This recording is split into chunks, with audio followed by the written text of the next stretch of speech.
I am currently working as a contributing editor at Cosmo and Bustle, and I'm also a freelance journalist and editorial consultant. So I consider myself kind of a one-woman agency. I have like editorial clients and then also brand clients where I work with them on content and all that good stuff.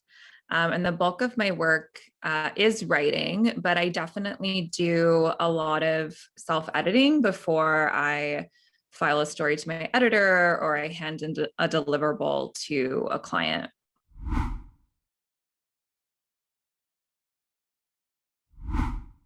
It's when you construct a sentence where the subject is receiving the action of the verb. So a pretty simple example off the top of my head is like the clothes are designed by Maria. So the subject, the clothes, is receiving the action of being designed. And then by Maria is the prepositional phrase, taking us back to like grammar 101. That phrase tells you who the performer of the action is. So although Maria is like the one who's doing the designing, she's actually not the subject of the sentence when you're using a passive voice construction. So on the other hand, active voice is when the subject is going to perform or receive the action of the verb. So if you were to switch out that example, it would be Maria designed the clothes. And in that setup, you can tell right away, like who's performing the action of the verb. That's Maria.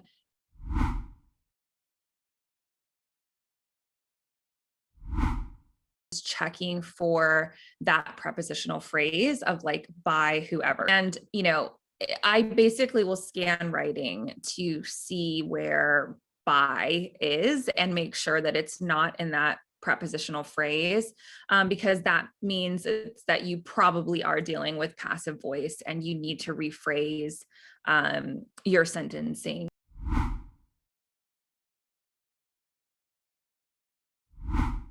I think it's common to encounter sort of this active versus passive discussion when you're trying to assign like accountability to someone, because if somebody's performing the verb, like they're kind of like accountable for that action because they're performing that action. So I think you can see this a lot in like political reporting, for example, like, the legislation was pushed forward by the senators. So that's a passive voice construction. And it doesn't tell me which senators, for starters. So that kind of like removes that layer of accountability in the writing. So you would want to, a more preferable sentence construction would be in the active voice, so who was pushing forward the legislation. I think that's another way to think about this active versus passive sort of debate. It's like, well, when action is happening, who is doing the action and who is the action being done to? And if you don't have both of those things, you're probably in passive voice territory.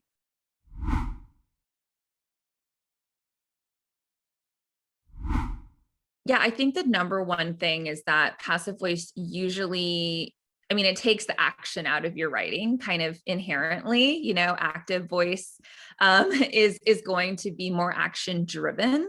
And so if you're relying on passive voice, it can kind of slow down the tempo of your work. It can also make your writing more wordy than it needs to be, which is, in our day and age, you want to write as succinctly and clearly as possible. So passive voice is usually an enemy to writing as succinctly as possible. And, I think just in general, if you're using more active voice, your writing is going to feel more alive because you can kind of follow, who is doing the action, as opposed to like reading that an action happened, but then trying to figure out who did it. You always want to lead with the subject and the person who's performing that action. And I think just in general, it's helpful for the tone and tempo of your work.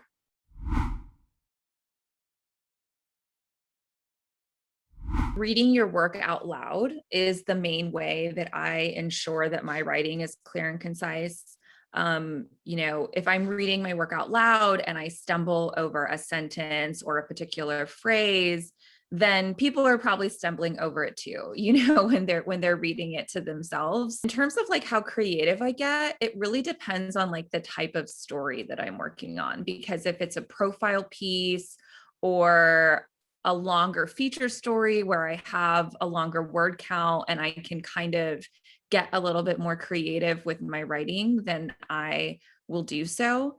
Versus, kind of your straightforward typical news story where you're just like reporting like the nuts and bolts of a situation.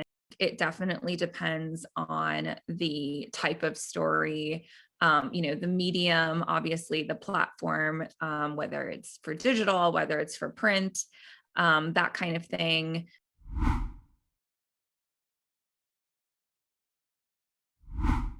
Passive voice, I kind of think of it as like a dimmer almost, like it sort of dims your writing a little bit. It takes away your writing shine. And like the message just can get totally lost if you are writing with too much passive voice.